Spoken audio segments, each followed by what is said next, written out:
You could tell that there was tension in the room. People's heads and hearts were fully engaged. And it was important for me to make sure that Brian got the value he needed and was able to process the topic at a deep enough level to get the clarity and awareness he needed. People just don't understand. This has been going on for 2 years, and it's finally getting to a point where I've had enough. Want to tell us a little bit about that? How do I deal with a low-performing operations director?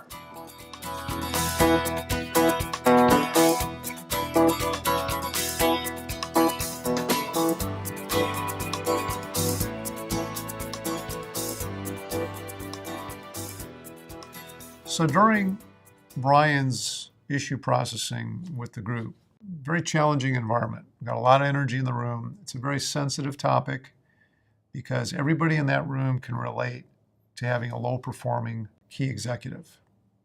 Who's got a clarifying question for Brian?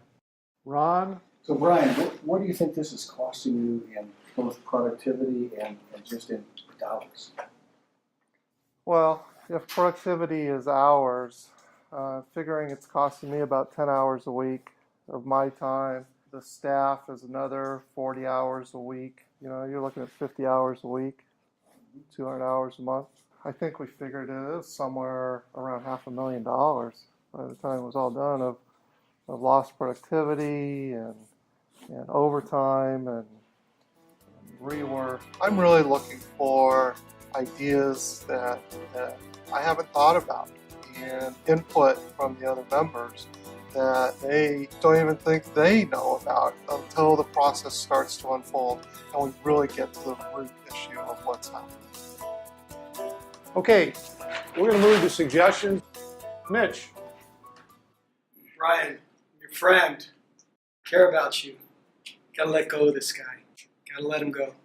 You can give him a severance. You can do some transition counseling.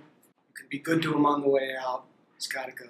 My suggestion really is to find some other position, or at least look to see if there's another position in the company they can handle.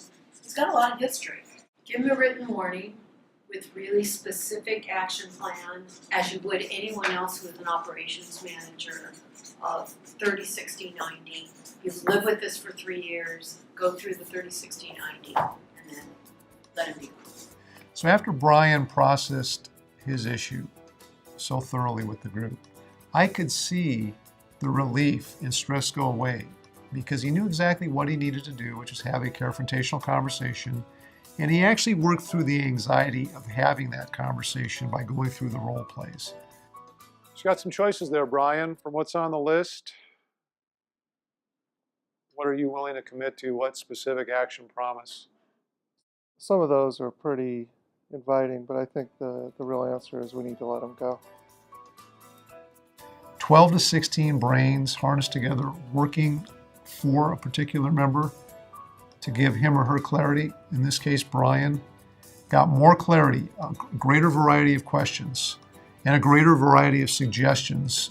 I did confront Steve, and I used the techniques that the other members displayed to me. That the company had just gone beyond his capabilities and his skills, and he chose to leave. So things worked out really well.